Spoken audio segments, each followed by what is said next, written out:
Welcome back to D-Time by D-corp. On this episode, I sit down with my good friend and teammate, Josh Mugkurung, otherwise known as Revgasm. Josh owns a beautiful 180SX with a mostly stock S15 SR20 DET. He's an original member of Risky Devil. Many people know about his 180SX from back then. But as we'll dive into in this episode, he is a Honda nut at heart, and that's really where he comes from. I've known Josh for 15 years. We've traveled the world, had countless dinners and other experiences together. But in this conversation, I really got to know a deeper side of Josh. He goes into the roots of his drifting, and it's not a simple upbringing story. It helps to shape why and how he looks at building his cars, participating in drifting, and most importantly, how he is the best spectator in the world. I want to say a special thank you to Elator for providing all of the video, and thank you, Josh, for sitting down and spending the time with me to produce this episode. Enjoy. Welcome, Josh, to D-Time by D-corp. Been really looking forward to having you here. You were supposed to be one of my first guests, and then life got in the way, but here we are now, several months later. We're finally sitting down, so thank you very much.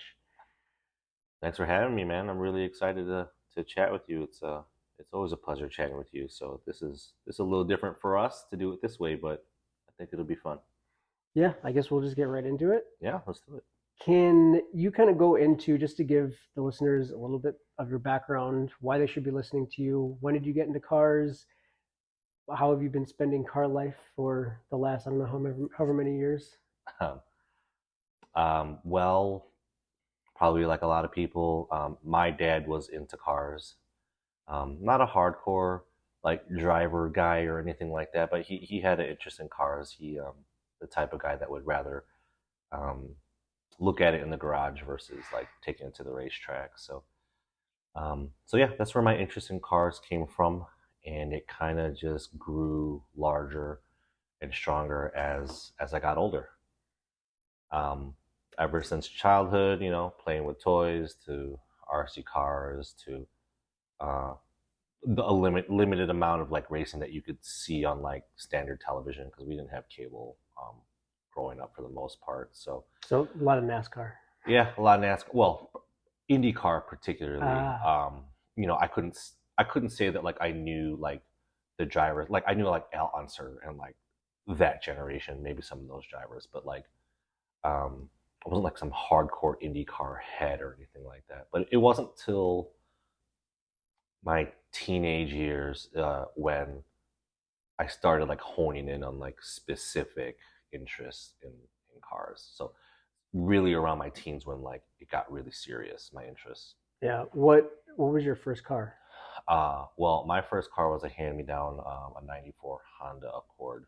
Nice. Sedan, maroon EX. Yeah, I was pretty lucky because so it was a 94, and in 94 is kind of when my dad started shifting his car interest. Like he was always like his dream car was like a Corvette. I remember at that time like the C4 Grand Sport, like the Admiral Blue car with the white stripe and the red accent. That was like his dream car, and for a short time I thought my dad was actually going to get one. And then one day I start seeing these like sport compact car magazines at my house. Oh, God, this is my favorite. Right. And 94 is like a pretty prime time for imports because like the 94 Integra, and then I got that as a hand-me-down. So but it was automatic. Okay. And so that's one reason you're such a Honda head at heart. Yeah, surely. But then back then, the import scene, if you could even call it a scene, 94 wasn't really anything particular. I think I want to say 1995 or 1996, Chicago had its first like official import car show at Yalhan Market, which is also known as Mitsuwa today. So that same one over one in Algonquin? Yeah, the same exact one. So me and my dad were actually invited by my uncle. My uncle's like a very big influence to me, not for cars, but just like music and stuff. But some of his pals were interested in cars. And I remember particularly one of his good buddies, Richie, had a blue Mitsubishi Conquest. And that car really stood out versus the rest of the Hondas in the parking lot. But I really, really remember that. It was such a gorgeous blue. I remember that car. Yeah. And then just kind of following that import thing, the craze with the shows. That's really how it started hitting hard. So really, like car shows were your first, or show cars, I should say. So it's interesting because like there's this battle back then for information. You have what's presented to you if you had the information, like a car show like that, or a tuning shop back then, maybe like Speed Sports or something, or Driver's Image. But then there's the other part, which is not attainable, but you see it through magazines. So going back to my uncle, his name is Ryan. He and I both love music. Most of my interests in a lot of like underground hip hop, and some like Chicago house and dance music. I learned from them because they were like DJs and MCs and dancers. Him and I, and again, like I'm in like my young teens back then. How much older is he than you? He's 6 years older than me. Okay. So almost more like an older brother than. Pretty much, right? Yeah, exactly. So like his mom is like my grandma's youngest sister, if that makes any sense.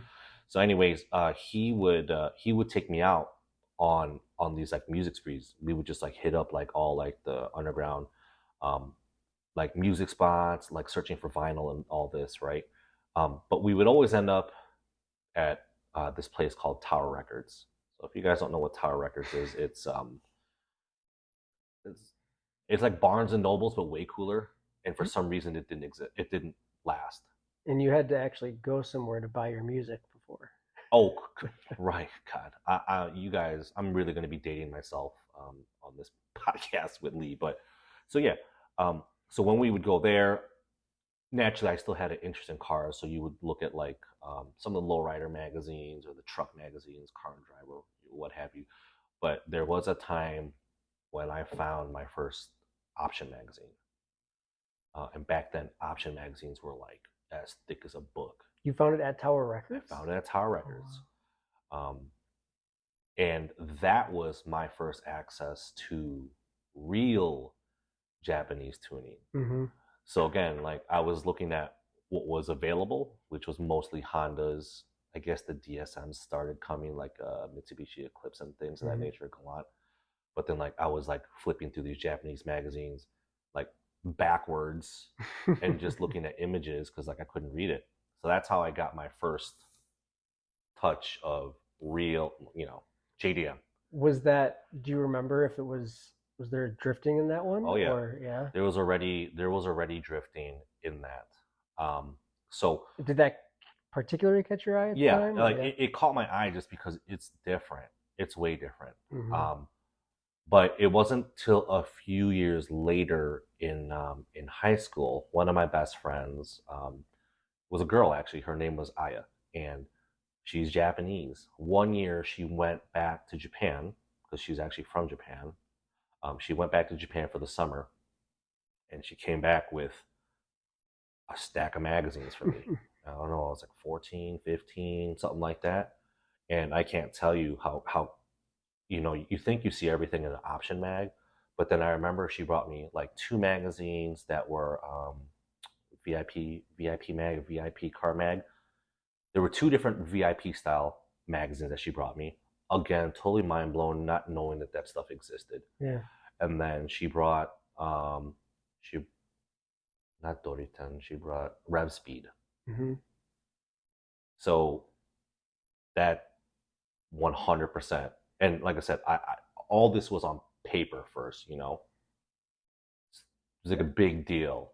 And that's not even to when I actually got touch of video. So which was what, few years later? Not too much later, but then I can't remember, but I know it was already in the 90s, but I was able to land my hands on some VHS option videos through Yalhan Market, because you could buy some, but it wasn't like regular. Like you wouldn't catch it every month. It would just kind of come in their shipment. Um, Not knowing like little few years later that you could do a video subscription through Mitsuwa. And that's like when my collecting and like me literally just being like a professional spectator of anything JDM like really really really took off. This is kind of a random question. Do you know how many magazines and videos you have? So what you see out there, I probably have like maybe 2 times more, because I have bins and bins full of stuff. So Oh my god! right, so like I got my When hands. are you gonna put that on display? I don't know, man. I want to look through them. Yeah, dude, it's overtaken that part of my garage space, and like I love to look at it, but like maybe some stuff I just need to keep it protected. Yeah, For that's a real, good for point. real, right? Because I've got a little one. He's going to be turning 2 in a couple months, and like this dude's eyes are just like lit up every time he's in the garage, because it's like a probably looks like an arcade to him or something. Yeah. But yeah, so again, like I got access to these things like almost by luck, and far before anything like digital in terms of like the internet. All right, so let's go back then to you had the Accord. That was your first car. Mm-hmm. What was your second car? So second car was the Integra. Integra. Yeah. And how old? What year were you? Dude, that was so. So long story short, and I can't say it officially, but we're almost certain my father owned the first 1997 Acura Integra Type R in the state of Illinois. So that's 1997. He got it from a dealership in Glenview, McGrath. So that was 97. So like a few years later, with like a lot of like begging and pleading and like assuring that like I can pay him off to like be able to drive that car. He gave me access to it. A little like it was interesting, not quite bunta level, but like he would allow me to do certain things, and he would give me more and more access as time went by, Right. until when it was like officially like, okay, like go It's ahead, yours now. it's yours. So the Integra was my second car, and really the one that got my like driving um, interests Did you ever real. take that on track? Yeah, I did 1 or 2 West Honda Michigan meet or whatever it's called. Okay. Actually, but I don't even think it was called that. I think it was just called the Type R meet. Oh, it started as Type I R's? thought so, if I remember correctly. It was just straight up Type R meet. Um, so yeah, but a lot of antics.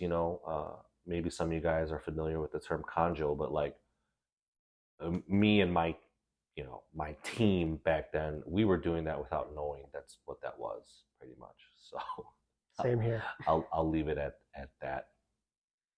Yeah, I guess when you're a kid, you do a lot of dumb things. It's crazy because I look back then, I'm just like, when we used to call them highway runs. Yeah.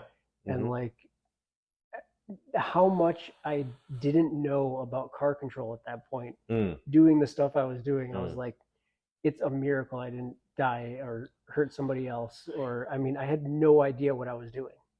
Probably my only saving grace back then to not crash into cars, because, well, one, it was slow. It was a Honda. Maybe not slow for a Honda, but it was a Honda at the end of the day.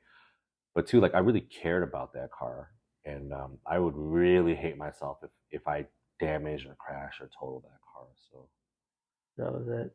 Yep. Well, and they couldn't go that fast back then. I mean, I think the limiter on my Focus was 110 miles an hour. Yeah, I think the Type R could do like 143, but like again, like the amount of time it takes to get to 140 miles an hour in one of those cars is like enough time for you to think about what you're doing. Like, this is dumb. Right. So Honda to what? So that was the Integra, right? So I was I was I was drifting that car.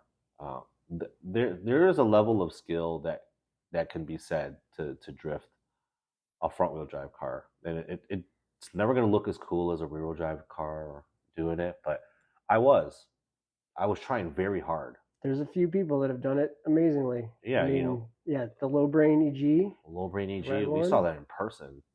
you can barely tell it's front wheel drive. You I mean, Other than it being a Civic, I'm sorry, like the car runs pretty incredible, yeah. even with a full tandem team that are rear wheel drive. Hmm.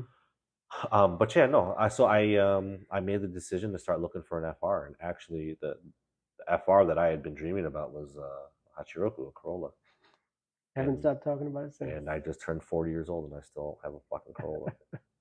But so yeah, so after a long time of searching for Corollas, I just couldn't find one. I met Phil Lee. Phil Lee is from Club FR right around 2000, 2001. And he's the only person that I had met at that time that had any sort of like JDM knowledge that I shared. But then on top of it, he was very informative about Corollas. So he helped me too. He helped me. He came with me and like pointed out like what I should look for. And then every time I thought I was ready to buy one, like there would be an excuse or they sold it. Then you start going on the forums and looking outside of Illinois. I remember I found a GZE car, which is a supercharged 4AG in Florida hatch. That didn't work out. Then I found a couple cars in Southern California. Those didn't work out. And then I guess at some point you just want an FR so bad you just go for the next thing, which happened to be an S13. I found a black S13 in San Francisco. And what was special about that one? So I wasn't really mechanically inclined. Shoot, I'm not mechanically inclined today, but this car was a black hatchback, so it had to be hatch. It had Cokie tails. So in the early 2000s, having Cokie tails is like super cool. It had a red top SR20, stock T25, but it had an ATS twin carbon clutch and a Nismo Pro 2A. It's pretty like high end stuff. Especially back then. And those are like overkill, but like totally key parts to get you into the seat and just driving. So Did it have coilovers? it didn't have coilovers, but I ended up installing Tane HEs. HE was the super drift spec. Yep. That's the same car, same set my brother's car had. Yeah. So it was HEs, and then I had the full catalog from Battle Version, which is Alex Pfeiffer's company from back then.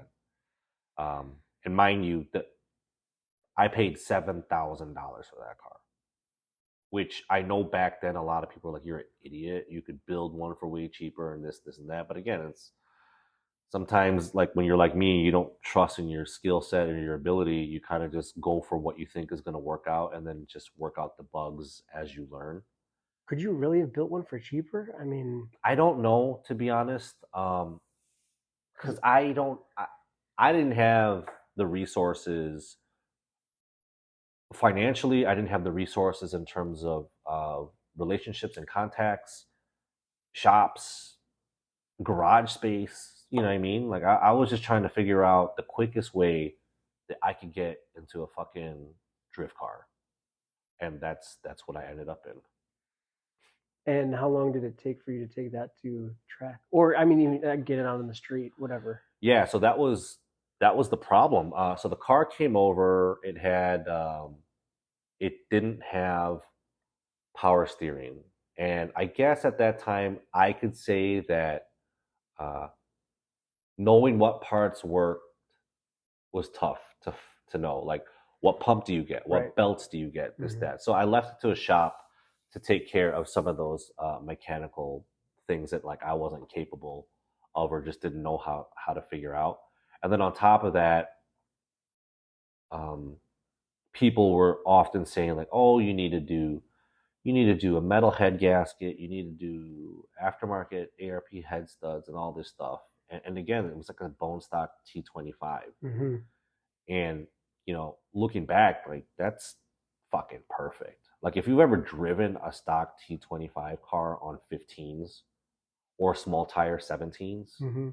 it's like the best thing ever. So, but yeah, it took like, if I remember correctly, it took me like almost a year to get that car out onto the track, and then I think I did. I don't remember how much I did track wise with it, but I do remember street drifting it a whole fucking bunch. Yeah, Goose. Yeah, dude. So Goose Island was like my shit. It was like still to this day is my favorite drift spot. My favorite drift spot. I lit that car on fucking fire at Goose Island. Really? That It burned to car, the ground? not completely, but it was toast. Uh, Toast enough to where the dash looked pretty I fucked. did not know that. Yeah. Hmm. So yeah, car lit up on fire. Don't exactly got a couple suspicions, but it's not worth even talking about. Mm-hmm. So yeah, the car lit on fire. Call 911. Fire truck shows up. They douse the fucking car on the street. No fucking questions asked. Didn't ask for license, registration, nothing. They douse the car with water and fucking leave. And I'm with my one buddy, my buddy Nico. He's uh, one of the best, one of the most talented drivers like I had ever met. And we're sitting there like, and again, you don't have resources. Like I didn't have resources. How am I gonna get this thing home? Mm-hmm. So we call the guy that did the work on my car, a lot of the heavier work, and he comes. He's on his way to come pick it up with his truck and trailer. And guess what? The motherfucking car starts on fire again. Holy shit. Because the battery was never disconnected. No, the terminals were never pulled. And this is at like 2 a.m. or something? Oh, it's like late as not no, it's not late as fuck. It's early early. as fuck. There's a difference. And you kind of like rogue back then, and like you feel like a vigilante, like street drifting and shit, because it's just like so rowdy back then because Mm-hmm. nobody was doing it, and like you're trying to stay out of the eyes of a police officer because the rule is the second you get seen or caught, that spot's done Mm-hmm. because they've caught you and they've caught on. So yeah, the car literally starts up on fire again. My boy pours a can of fucking Sprite or something on it to try to put it out. And luckily, like we were able to grab like some drinks that we had and just douse that battery and then just like rip the cables out of it. Okay. Fuck, man, poor car. Oh man. So sad. That's one of the first questions that I have is early mistakes that you made in your automotive. I mean, kind of focused on drifting, but really just cars in general. So I would say, do your again back then. I could honestly say information was limited, so you could only go with what you read or what you're told. I followed instructions to do that extra work, like the head gasket and studs, etc. Mm-hmm. But with that being said, the real mistake was not. Uh, the real mistake was me not trying to be mechanically inclined. That's the real mistake, and that actually, I can honestly say that's followed me and haunted me for years. Just questioning your abilities and saying like, you know what, man, if I just work an extra shift or a couple extra hours, if I can pay a professional to do it, I can trust that it's going to work. And sadly, the percentage of me paying somebody to do it that was a professional and it not working out was really high. Mm-hmm. So there comes to a point where you kind of, hey man, if you fuck up, you fuck up. At least you didn't pay somebody else to fuck up. And at least then you know how to fix it yourself. You're not staring at a black box. Right. It's and like most things in life, it takes failures to learn, even in interests, right? Yep. You can't be perfect in everything, including your interests. So that was a huge mistake on my end. Not I was so focused at wanting to be a driver that the mechanic side didn't interest me. But when you look back, you have to have some there. Yeah. Yeah. It's funny because like there's an episode in Initial D that highlights that piece of Takumi not being mechanically inclined. I think it was like something when he was like trying to install like the tachometer on the new motor that revved Right. to like a bajillion RPM. Well, so yeah, before because he didn't He understand. didn't understand, right? Right.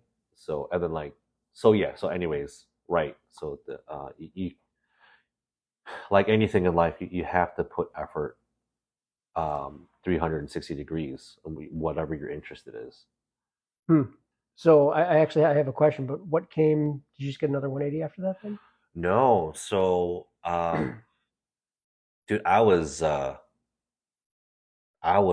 in the dumps, man, when that happened. And mind you, like I had this awesome car still beside. Like I had a Honda S2000 with like Jay's Racing and Amuse, Buddy Club, Ricard, like all this super good That stuff. stuff was amazing. Um, but when you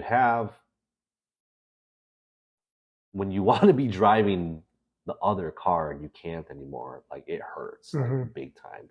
But it was such a financial burden to me. Like at the time, I was like figuring out college, you know, being broke but working still and trying to do school and all this shit. And it was just like, dude, I'm fucked. Mm-hmm. And the story gets way worse. I'll say it quick. The car caught on fire.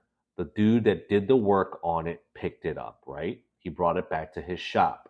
He said, "Josh, figure out what you want to do. If you want to try to rebuild it or whatever, fine." I just didn't have the funds to do it to take up because I want to be clear. There's a very big difference between assembling cars and doing a build. The majority of people that say that are doing a build are in fact just assembling a car. Builds are a different level Where do to you draw me. the line there? So Or what's the gradient? that car was at such a total loss that everything that was there would have had to been replaced. And that I don't think that's the line, but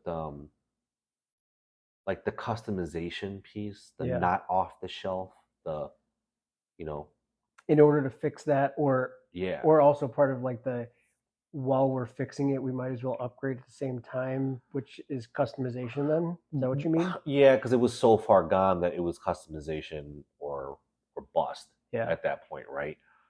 And again, lack of knowledge. Like I didn't know that a fire car could turn into a beautiful car again Mm-hmm. at some point.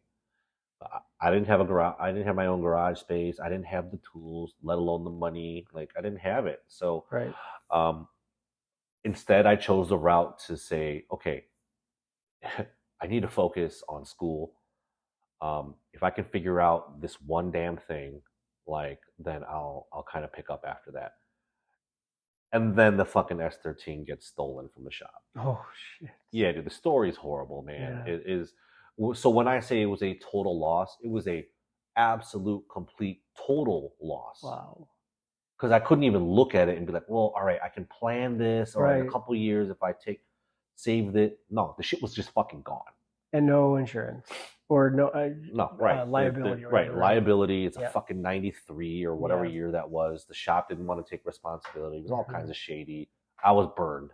Wow. I was burned. So Literally. But... literally, figuratively, totally burned. But you know what though? That fucking kicked my ass into fucking high gear. Mhm. And I went down the professional route in terms of me trying to become professional to fund my interests. Like that's literally why I Was that went. a pivotal moment then? Absolutely. So I was already in school to become a nurse, Mm-hmm. but my head was still like after I went to school in Maryville, Indiana. So if you guys don't know where that is, that was still 75 miles away from where I live. And it was still 30, 40 something miles away from Chicago. Mm-hmm.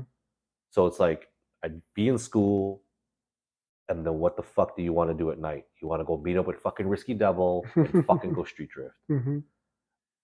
And like that's just all like said, like my fucking heart is literally street drifting. Yeah. And then, you have such a terrible like situation where you lose like everything that you're dreaming to create. That shit's all gone. And then the only thing I had left on the plate was like, fuck this. I got to figure out how to come back. So I was just like, dude, that's it. Hyperdrive, fucking school, finish this shit. Uh-huh. Try to fund this stupid hobby. That's literally why I went to school. It wasn't just to be like, I want to be a professional. I want to be no, fuck no. I just needed something that was like, oh, if I get this, then this will get me to that. Yeah.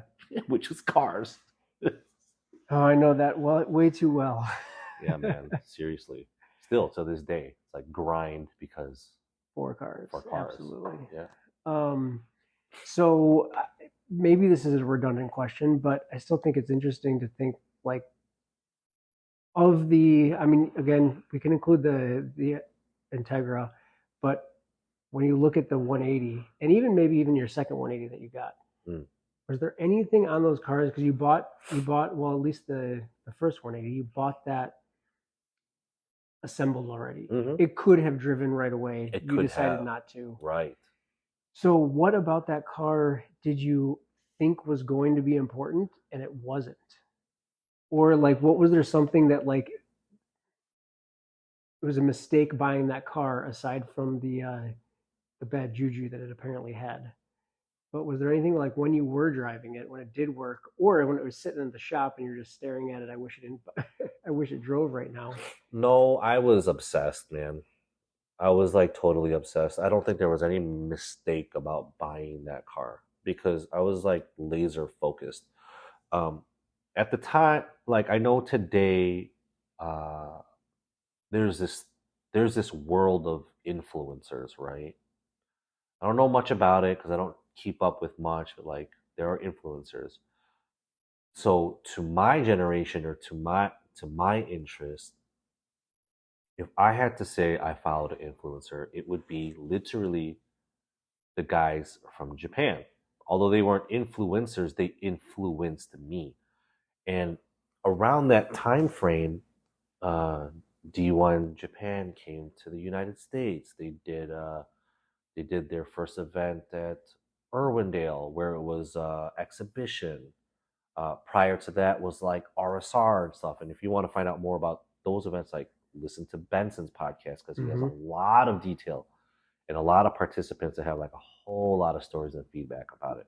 Lady Mania, if you guys want to hear history. Absolutely. If you want to hear the roots, like you have to go back to his episodes.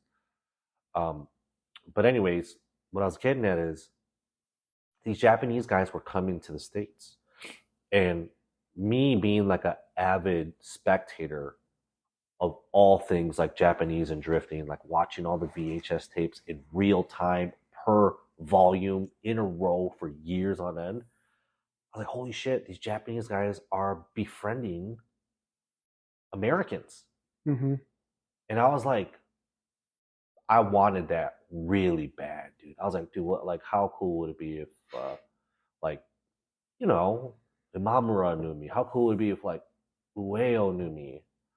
Or whoever, right? You have a photo with, I think, Nomoken of. I have a lot of photos. Yeah, we're gonna have to put that up on the video version of this. But yeah, so like I wanted that, and I thought that expediting the car route of getting an SR car with a couple good goodies could land me in a position where like I could drive Club FR and go into a feeder, pro-am or whatever, and get my ass somewhere. So there was a competitive spirit, but not a spirit to win, but a spirit to be part. To be part of it. Yes. It's like super, I don't know, probably sounds weird, but again, like when you idolize or you follow interest of an influencer, like yeah, like come on, don't lie to me. Like you want to be tight with whoever it is. Right. You want to be tight with her. You want to be tight with LZ or whoever all these cats are. Like you want, if you could, why not, right? So, but then, you know, I don't know. That's kind of just crazy to me, just to think that like that That motivation, I think, even when you say that and I look back on my motivations, it's like that's definitely part of it. I mean, Yeah. So like um I can't like fault the generation that I don't want to use the word follow because it's not right, but take interest in some of these characters or personas right. because I am 1000% guilty of it. I've never I've never been shy about saying that shit. If it wasn't for the internet, I would have never like became practically family with some of these sexy nights guys Hmm. or some of the dudes from Freeze and Magician and like I get to name drop these things and I'm like hella proud of it because when people look at me like, hey Josh, we think that you're an okay driver or you're a really good driver or your proceed really cool or not like I don't that stuff doesn't really affect me. Like what affects me the most is like being like a spectator. Like that's what I've always been to JDM Hmm. particularly. Like I've always like prided myself as being like a spectator of everything that was happening. That's really weird Because because you're also a participant, one of the a primary character I don't know, of the sport. but like it's just weird. Like if you were to ask me like what are you best at, man, when it comes to drifting, Hmm. I'm the best spectator. It's weird, but maybe, like if you see me in the past, like how I react when I see certain things or certain people, I find like so much joy in the spectator aspect. Like Final Yeah. Bout 1, I had heartache at Final Bout 1. Like Quick refresher, what happened at Final About One? I literally lived that SR for the entire season to make sure that the car was still at least a little bit drivable for Final Bout 1. Hmm. And I remember, like, I do remember seeing like the grandstands and the K rail. That was the first time the K rail was a highlight for that track. Hmm. And like, it was a hometown track to me. Like, I didn't care. I was pretty confident in putting that car at the wall. I've done wall runs in other scenarios, so I was comfortable. Hmm. Like I remember like getting a lot of hype from like spectators, and then there was one run where I just like blipped it real nice and tried to make a lot of good noise with the throttle inputs and making the exhaust ping off the K rail, like just expressing like who I am as a car and driver, dude. And then like, pow, the fucking Hmm. SR blows Right when you were on the wall. right when I'm on the wall, and there's Oh, enough momentum to go through the chicane, yeah. through the fucking thing, and coast it to the pits. And I parked the car forward, like right into the pits, hopped out, looked at it, tried to crank it. It was already locked, and I was like, it's fucking done. And I just went out on my way as just being a spectator. And like I'm sure if I could, in terms of like the team aspect, because like it means so much to me driving with the team, but I didn't get to do that till the end of the day. It was only part of the day, and then I just like went out my, about my business and was just like a spectator. Hmm. And it was like glorious to be able to witness the final bout one. Yeah. Like I saw the first D1, you know, and then years later I get to see the first final Right. bout. And then a couple years later, I see the first final bout in Japan, and It's then amazing. it's just like the craziest. Again, it's like that's how I. That's a big reason as to how I stay interested in cars or in the sport of drifting. Stay interested in it because I'm interested in it. Hmm. The driving is very important, right? It's like mega important to me. But if I'm not interested in cars or the JDM or drifting or whatever as a whole, why the fuck am I gonna want to stay interested in driving? Hmm. And I know a lot of people aren't that way, but that's me. Like that's what keeps my drive to drive is my interest in in it as a whole. Is your driving shaped by what you've seen as a spectator then?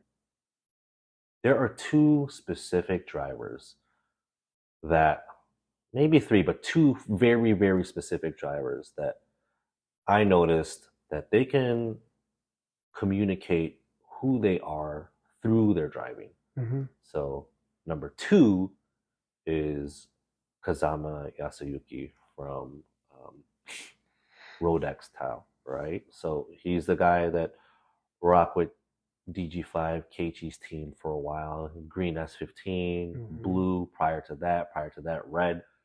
So Kazama. And then number one, ultimate is Ueo. Like Katsuhiro Ueo. Still my number one fucking favorite driver of all time. So, and by no means am I saying I'm even at the level of those drivers, even when they were driving in 2002. But I took that and was like, okay, I need to figure out a way to express certain things through my driving habits to connect to the crowd. And that is the absolute beauty of drifting. Not all motorsport you can do that. So that's the beauty with drifting, is that you can communicate to the crowd without ever even fucking talking to them. I know exactly what you mean. And that is the magic, dude. I'm wondering if you can, like, I know what you mean, but I'm curious if you can put more words to this. Like, how does one express themselves in driving? Because when I think about that, I'm expressing myself of what I think looks cool. Right. Sure. But it sounds like you're saying something more than that. Yeah, I mean, what looks cool is what looks cool. But some people don't think that looks cool. So you have to put extra effort into the cool, right? Like, yeah, man, this guy's fucking cool. He's cool. But then, like, somebody from another city or region, like, that guy's not that fucking cool.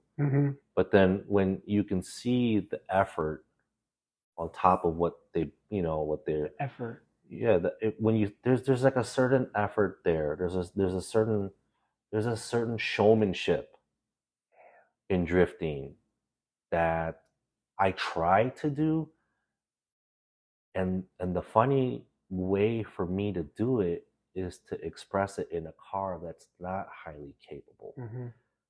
That's the only way I know how to do it.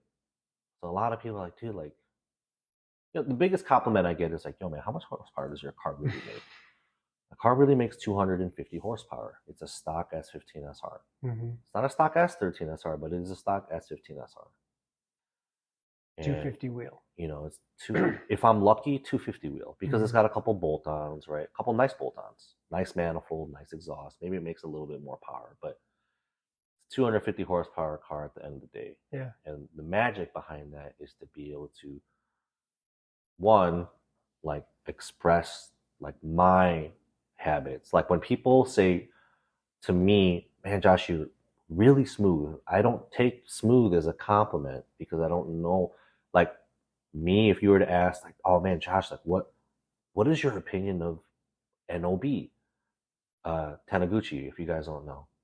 I'm like, that's just fucking mad boring. I don't want to watch NOB drive. His shit's mad boring. He's an incredible driver, but he does not express much through the car. I don't care to watch NOB ever. But if you were to be like, what about someone like, who's rowdy that? I mean, you mentioned Ueo. That's the one of the. I mean, Ueo's the rowdiest. But like, let's say Fukuda. Okay. I couldn't tell you Fukuda's stats. I'll tell you one thing, that motherfucker was like crashing all the time and fucking his car up, BN, yellow, Power Enterprise Turbo, like crazy final drive, mega power, just like rowdy driving. Yeah, he didn't land them all, but when he did, it was like, oh man, that was like spectacular. That looked really rad. NOB is like 10 out of 10, same run, same hands, minimal movements, adjustments, boring as shit. It's amazing the way that you're putting all of this, because so I just finished for the third time the book Zen and the Art of Motorcycle Maintenance. And the whole concept of the book is he's talking about quality. He's trying to define quality. And without getting too deep into it, what you're describing right now is exactly what he's going on about, is that you can't define quality, but you know it when you see it. And everybody knows it when they see it. And like if you ask anybody, like, do you You're know right. quality when you You're see right. it? It's a They're good like, way. yeah, I've seen it in this school paper. This book has quality. This drift has quality, whatever. Mm-hmm. But like when you try to define it, it completely escapes you. Yeah, it's like if you've ever seen like a you ever seen like a dancer or break dancer? Again, there are break dancers that we would call like the style guys, and then there's the guys that are like the power guys, the ones that can do like crazy athleticism, gymnast type of movements. In a gymnastics setting, you're be able to complete these moves like a, let's just say, a flare. Maybe some people know what a flare is. Mm-hmm. Cool. 10. You were to put that same guy that can do textbook perfect flare, you put that dude in a b-boy battle, people are not gonna want to watch that shit. Right. There's and I'm not and that's not shying away from the person's skill set. Sure. A little similar, it's an expression. It's not just the skill and task at hand. There is an expression behind it that is most meaningful to me. And there's just an impact aside from the technical ability of the person. 1,000%. And for me, um, and this is after many years of like trial and tribulations, breaking cars, figuring out what works. The simple performing car is the one that attracts me most, and it's the one that interests.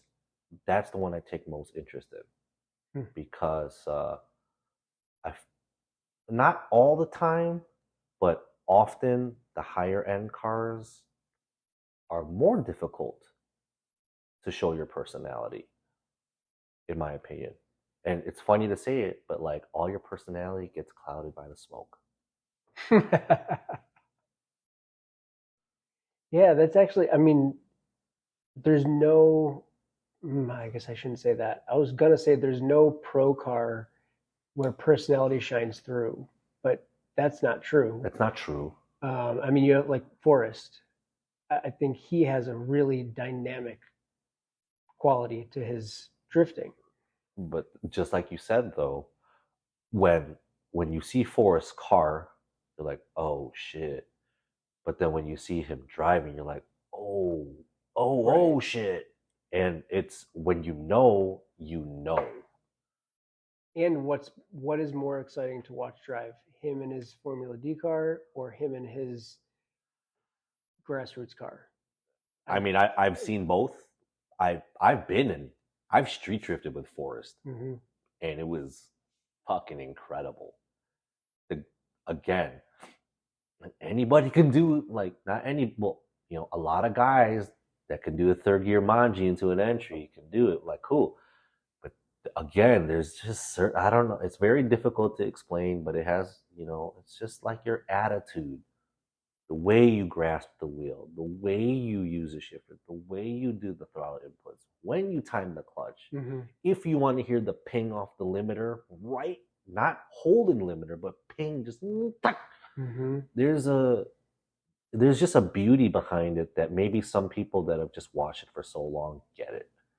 And that's kind of me. Again, I just pride in that spectator aspect. I just videos and hours of watching it. I just know what I love to Yeah. watch. And I want to be whatever that is. So is that are you ultimately, yeah, because you keep talking about the spectators and you do it for the spectators, which I love. I think that's one of the most important parts about drifting. But at the end of the day, are you drifting as if you're the spectator then? Yeah, for sure. I I yes, I try to tend to the crowd, but I know what I want to see. Mm-hmm. More, no, I wouldn't say more importantly, it's not only what I want to see, I want to hear. Mm-hmm. There the visual impact is just as important as the audio impact to me. That's why everything, there's a rhythm and a cadence to all of it. I always tell that to people. There's a rhythm and a cadence to drifting. The way your car looks, the way you act with the car, the way it sounds, the way it performs. Like, I don't know. Maybe I'm just obsessive and weird, but You are, but that's why I'm interviewing it's just, it's like I said, like I'm pretty sure like I've dated myself here, but like I'm 40. We started conversing about me when I was in my teens. Mm-hmm. And like I'm more than happy to talk with you and tell stories because like I love this shit. And then when I'm done with this with you tonight, I'm gonna like fire up again. Like, oh fuck. Yeah, dude, like it's time to like, yes. Now it's fine It's about car wrap it time, up. dude. Like, yes. Yep. Like it keeps me going, man. I think this is a great point because I've heard you talk about maybe only once or twice. Haven't really gotten too deep into it, but I've heard you talk about how music and culture has influenced your car style, whether Yeah. it's driving or car style. Yeah, I don't know where those worlds come together or how they're parallel or not, but I mean, it's almost like I can, again, kind of like quality. It's like I can imagine how they are connected, but to put words to that, I wouldn't know how to put words to it, but like my most of my musical like my music interests revolve around like underground hip hop and um somehow like house music, Chicago house music and stuff that I just grew up on because it is underground. Drifting was like mad underground. Like, it definitely was. it's mad underground. It's like hella, it's not commercial, it's not commercialized, it's not, I can't say it's not winning because the Japanese, after watching it all these years and then being around them, uh, they are competitive. That's what I'm not. That's the one thing I don't share with this whole drifting thing. Is like I don't have that competitive bone in my body. I'm competitive to myself, like but like in terms of like winning or against somebody else, like I could care less. But there's again, there's a certain cadence and a rhythm to the music, to the dancing. Anybody can, do a Running Man dance move, but then one versus the next, like it's not going to be the same. You just have to figure out how to make it cooler. You know, it's just like I think the I'm not sure if like the terminology swagger means something different today, like swagger, swagged out, but um like when I grew up, like swagger was a style. It was like the ability to be able to walk in a room and people would identify you as like something like this fucking dude's got style. The way he walks is different. The way he talks is different. That's just like why drifting was the same to me. It was like, dude, these cars are different. Right. They look different. They're doing different moves. Like, and there's I don't know, there is a connection. I don't know why it's a connection because a lot of guys come from skateboarding background, BMX background, metal. Fruit puding background. Yeah, sure, right? Like fucking like rock music, metal, whatever the fuck it might be. But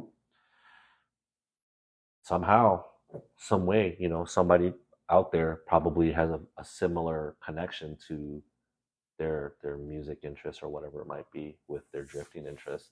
And what's fucking weird is that like my car and that dude's car could be probably totally alike. That's what's weird. Wait, which dude's car? Anybody. I'm just saying. Let's say like I come from like an underground hip hop, this and that, whatever. And then like this dude is like in a punk rock or some shit. And then like we meet and it's just like two cars look like they could, be twins. but we come from a different background of For sure. interest in music or something. Mm-hmm. Mm-hmm. I don't know how that makes any sense, but it does. It's like fucking crazy world, dude. Yeah, no, I can see what you mean. Where like we all get our influences from somewhere, but Right, right. at the end, we're car style, You know, drifting quality. yeah. It's wherever you get your inspirations from. It all kind of goes Mm-hmm. similar path. Of course, yeah, obviously cars look totally different. I mean, an obvious comparison. I have punk metal background, Mm-hmm. and we're on the same team, and like obviously very different cars, but I would like to think that when all of our team is parked together, it's Yeah, all the same, yeah. and there's something that just vibes there, There's some. regardless of our backgrounds. Yeah, you're right. I think you're totally right about that. So, I mean, we were just talking about it earlier with tire sizes and everything, and your main driver is swagger, as you just said. Uh, but you need performance to go along with that, and that's one thing that makes drifting what it is. Mhm. How do you think about that balance? What's more important? I think driving performance is more important than, and this is, if I'm answering what you're asking me, uh, driving performance is more important than what your car looks like and sounds like. I'll put that out there because I do love driving that much, Mm-hmm. but I do love the other things. So I think it takes time. It takes time to try different things performance wise, and it's taken me 20 years to figure out what suits me best. And it just turns out that a stock S15 motor seems to be suiting me the best. I'm the most comfortable in this car. I'm the most aggressive in this car. I feel that it allows me to express Mm-hmm. myself best in this type of setup car. And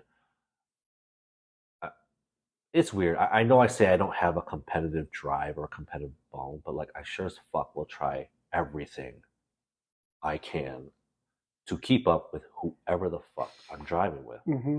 you know? And maybe today's drifting is like I will jump a corner and jump an apex or shift down a first gear or whatever. I'll do anything I can to keep up with you or or animal style or fucking anybody. Like Mm-hmm. that's the one thing I know that I'll try to do. And I'd rather do it in a lower power car. It's just it just feels that much better if I can do it. I can't always do it. You like that challenge, I love that challenge. which is so. What I'm hearing you say is that performance is really important. It's the most important thing, but that doesn't mean that It has to be like the high most level. extreme performance Right. is the best. Right. It doesn't have to be high level. Or yeah, more yeah, higher performance is not necessarily better performance. Right. So like to my car today, the S13 of today, has a grip knuckle, and I think a lot of people take that the wrong way. Like, what the fuck you mean? Like, you more? What I mean is, it has a road racing knuckle on that car. Mm-hmm. So for anybody again that's ever wondered how I am able to manage to get some of the angles that I've a couple times here and there where I've really tried to throw entries, like if you're wondering how I did it, I don't know. I have a road race knuckle on that car. Uh-huh. I think my my hand speeds come from trying to drift an S2000 in the past. Electronic rack, 50-50 weight distribution, no torque, uh, no two-way. My hands come from that car specifically. Mm-hmm. Catching that car, not fucking crashing and totaling it. With the S13, I think it's because the knuckle itself has like a steer allows that steering ratio to be quick, even though there's no angle. So I guess if So I it's were, kind of S2000 like almost. I guess what I'm saying is like this doesn't make sense, but it makes sense to me. Let's say I throw the car hard, I can counter steer the car fast enough that it doesn't spin, Mm-hmm. versus allowing a whole lot of angle to stop the car from spinning. Mm-hmm. I don't know if that really makes sense, but it makes sense to me. Mm-hmm. Well, and it works. And So, then, 250 horsepower, 265 tire, play with tire pressures to allow spin or to not allow spin. mm-hmm. Just depends on what I'm trying to do on that particular time or who I'm driving with. Sometimes I go fast because I just want to show that I'm fast. Sometimes I'm guilty. Like sometimes I don't play nice, and it's only because like I don't want to get crashed into. And sometimes I like to show people like there is more than just one line of drifting at the track, particularly the US Air because it's like our home course. But like Mm-hmm. I like to be able to show that like, oh, there's not just one drift line here. There's a fast line. There's an exciting line. There's a tandem line. You know, Hmm. yeah. I mean, yeah, I would love to explore that a little bit more. I don't know if you have anything else that you can say about the different lines that you can take, because I've definitely thought about that. But how much can we do just only over audio? Right. Yeah. I don't know. You you watch like um S chassis and JZXs and whatever's like they all kind of have a little bit of a different line. But Mm-hmm. if you tell yourself to drive a BRZ in a JZX line, or if you tell yourself to drive a JZX in a Corolla line, you kind of figure it out. You just have to try. That's something I've been like. I've always messed with lines or just do a bunch of solo runs, try to progress in that, try different things. But what I've really been trying to do is basically exactly what you're talking about. Like, I want to land this trick essentially, Yeah, and it's yeah, like, so take this specific line, use these specific right. inputs, etc. I think today, you know, landing, landing the McTwist today is landing the backwards entry, right? That's what that is today. It's not what that is for me. Yeah, that's just the one that's the most Most uh, popular, or maybe the one it's that most the people most want to. obvious. It's the most. You're right. You're right. In terms of showmanship, that is maybe the ones that's the most Right. obvious, It takes a right? lot more understanding of the nuance Mm, to see all the other yeah, potential lines yeah. that can be taken, potential tricks, basically, I I mean, guess. I bounce it off the team, with Proceed more than a few times. Hey, man, is it time for me to go with a more drift specific setup? Is it time for um, B knuckle or And whatever? the answer in the group chats is always yes, and It's you always continue to not right. do it. I know, and I continue, but like again, it's like the car it has a road race front knuckle. It has technically a grip alignment, like as somebody would road race. It's towed out up front, towed in the back. And I Mhm. know you've been messing with a lot of toe alignments this year, but like I've always told my alignment guy is like, I want this car to drive fast, like in a grip setting. I don't Mhm. want it to drift well. I want it to drive fast, and I will just do what I can to make it drift. The only thing that I can say that's on my car that is drift particular is that it has a two way.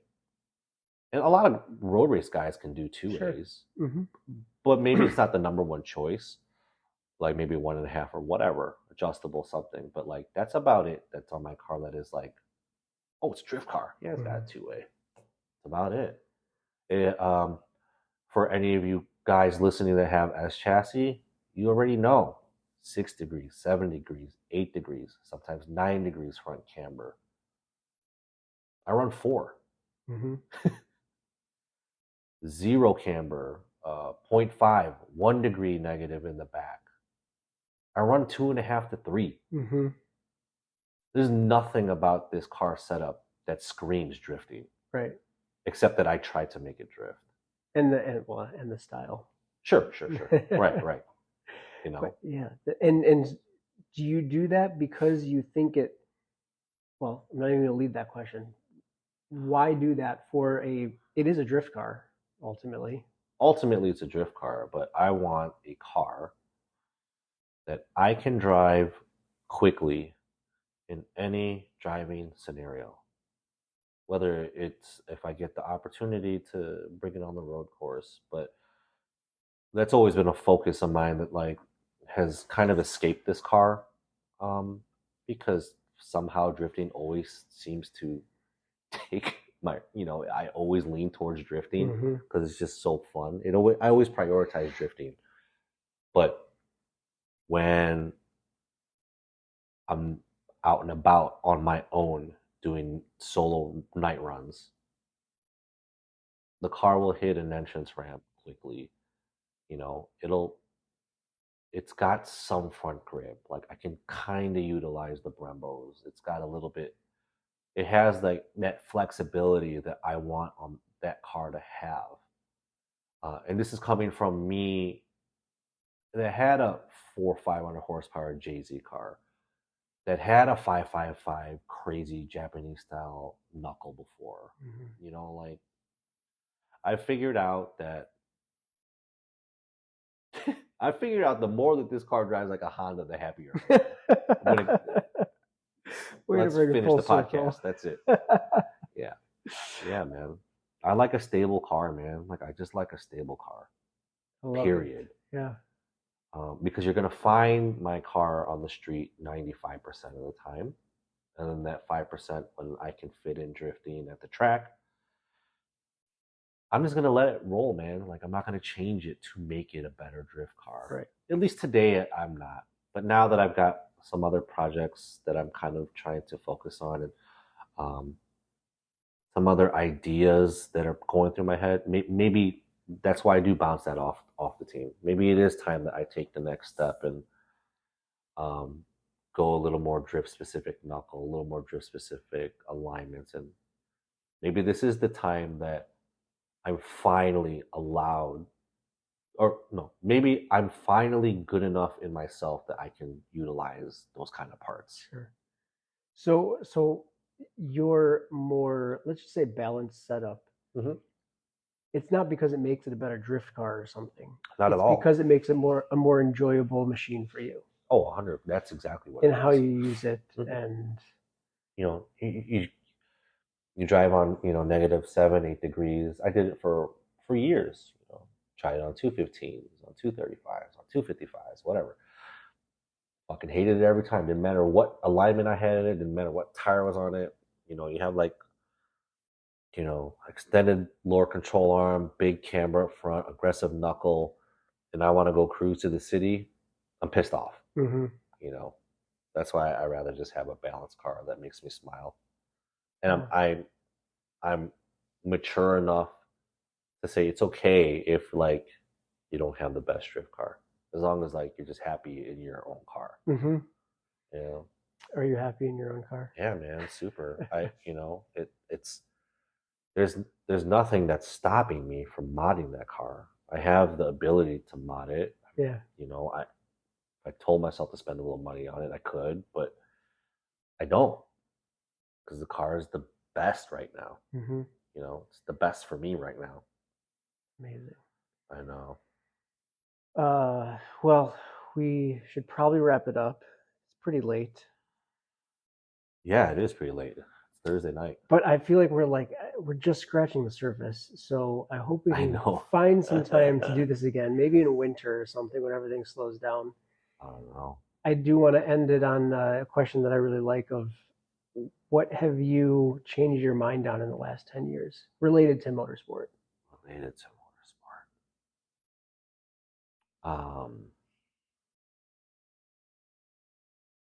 You don't have to have the best car. Enjoy what you have. Yeah. It's like yeah, just enjoy what you have, because at the end of the day, like, not everybody gets to have this. Um, a lot of people really, really fight, and grind to have just a taste of this shit, man. So yeah, just like, enjoy it. If you can, enjoy it with others. If you can, Mm-hmm. you know, fuck, man, share your experiences, like tell stories to others, because when you're not here, nobody's gonna know that shit.